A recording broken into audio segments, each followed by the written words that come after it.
Mais il y a des joueuses qui vont pleurer à la fin de la tournée asiatique.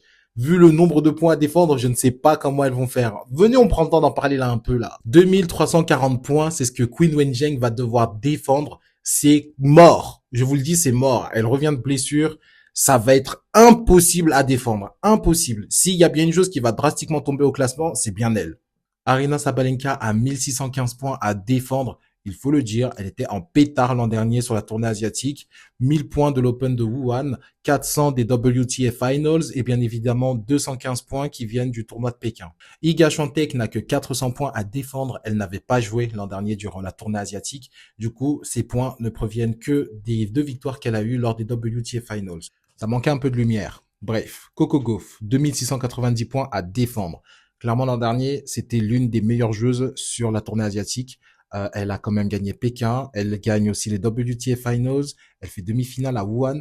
Clairement, Coco Gauff, ça fait beaucoup de points à défendre.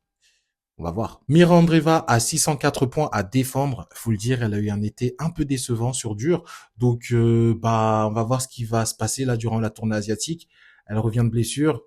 Vraiment, ça va être compliqué. Celle qui surfe sur son sacre à l'Open d'Australie depuis janvier dernier et qu'on attend déjà depuis un moment pour gagner plus de tournois, Madison Keys n'a que 129 points à défendre.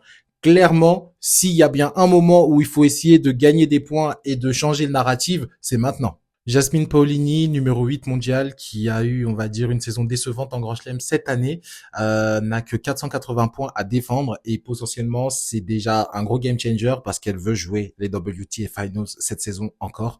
Donc, va falloir bosser. Et je peux même t'ajouter les 120 points de Naomi Osaka ou les 108 points d'Emma Raducanu.